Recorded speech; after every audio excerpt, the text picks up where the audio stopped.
Conversation here on this fine Thursday is the California State Games, which begin July 30th. For more information on how you can participate, calstategames.org is the place to check out on the website. And I am joined now by Sandi Hill, the California State Games director, creator, muse, and overall person in charge.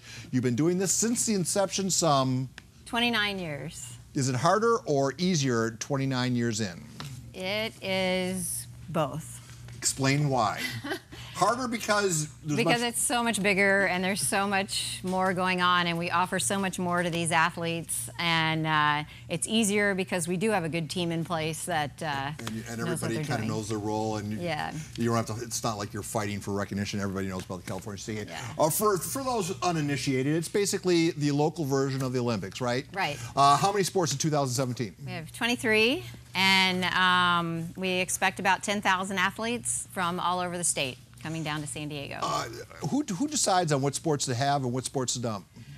We have a small committee that kind of looks at it, and we haven't dropped a sport in a few years, but we have just lack of participation sometimes. But and new in 2017 is? We have diving.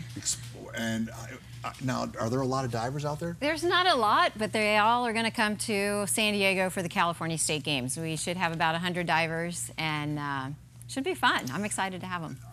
This is based loosely on the Olympics. Yes. The Olympics, they can afford to pay people to help out. Your thing is volunteer-oriented, right? All How volunteers. many? You want athletes, you want people to participate, but boy, if you're not an athlete and want to be involved, you can volunteer, can you not? We need volunteers everywhere at the sports. Is it too late to volunteer for this year? No, still sign the time up. So if I want to help you, say, do whatever. Say I want to be out at the diving venue. What do I do? How do I get involved? Right. Just go to our website and click on the volunteer page, and it shows you all the options. We have opening ceremonies, check-in, a kickoff party, and then each of the sports. So. You know, we said this is based loosely on the Olympics. Not so loosely. You have the march-in ceremony at Qualcomm Stadium. That's kind of the feel-good moment of the weekend, right? Yeah, that's the best, because the kids are treated like Olympians. Their parents are in the stands. They're super proud of their kids. And then we have the lighting of the torch, and we let athletes that put in a selection process to be a torch runner. We have a committee that selects them, and they get the honor of running the torch in and lighting the cauldron, and we end with a big fireworks show. And the kids come in with a load of pride. Qualcomm has been the host of this get-together for a long time. Yes. What do we do the year Qualcomm is torn down? Yeah, well, we don't know what's happening yet. We know we're going to have a stadium next summer. And for next year's games. Yeah, so next year we'll be there, and the following year, if it's still there, we're there. If something's happening, we will move to the sports arena for a year, and then we'll see after that. We'll figure it out. So the Aztecs are not the only people who are wondering, looking for. One of the keynote, we're talking about the opening day ceremony is Olympic swimmer Janet Evans. I think 4 gold medals, 1 silver. Yes. Correct me if I'm wrong. She's going to be your keynote speaker. How did you score her? We asked her, she's heavily involved with the effort of Los Angeles to host the Olympics in 2024. And we were talking with that group and met her and asked her to be a speaker, and she was thrilled. She was excited to get in front of the kids and talk So you have to keep this going, at least you at the helm, for another 7 years, because you want to bleed into you want to be doing this. Here, I'll make you this deal. If you can get Janet to come into this studio, I'll give you a whole nother preview prior to the Olympic Games. Okay. See if you can make that call for us. We'll see it. How much, when you're watching the Olympics, how much are you trying to steal from them as far as like 3-on-3 hoops? I mean, anything we can. You know, see what's popular, what people are doing, how they run different events, because sometimes they'll use a different format, and so we look at it closely and try to copy it as much as we can. How in the Olympics, there's the national pride. You want to win. There's financial incentives to win. Right. Here, is this a little more, obviously a little more relaxed, maybe?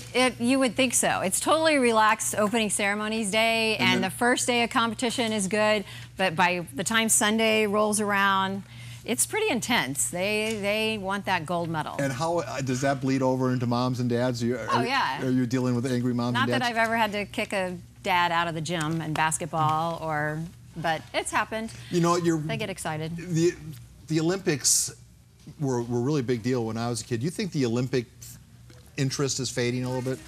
I think a little bit. I think with the younger crowd, I think all of us still love it, but they're a little more interested in the Daredevil, the Red Bull events, and the Olympics is looking at that too, because they've added some sports for 2020, that surfing and some other events that I think will be more appealing. So I think they're evolving too. I'm going to stop watching the Olympics the day they involve video games and, you know, Yeah. drone racing. Yeah. You're already. The games start July 13th, but you're already going to be at work this weekend. Explain why. Right. We are hosting the USA Masters Games, which is like an Olympic Games, but for athletes ages 21 and over.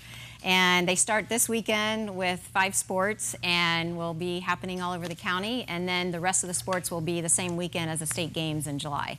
And I get to host the opening ceremonies again. We're thrilled. I'm stipulating that part of my contract, there will be none of this on opening day. I do not want to do that anymore. So I will not be a stunt person. Okay. We might have some fire for you to hold. Just wearing my flame retarded underwear. We're going to throw this up one more time, the graphic. Tell people, you got 10 seconds, Sandy. Tell them why they should. Come out, be a part of the California State Games, July 13th through the 16th. We need volunteers, and there's still a lot of sports are still open for registration. So enter your teams. We will put this up on our social media site so folks you can see and get all that graphic information once again. Plus, we'll have it in all our sportscasts tonight. Great, thank you. Sorry about lunch today. John Carney is coming in studio next. He'll be talking about his kicking combine. That just, about 45 minutes away. On behalf of Sandy Hill, my name is Rudy. Back to Alan and Sandra.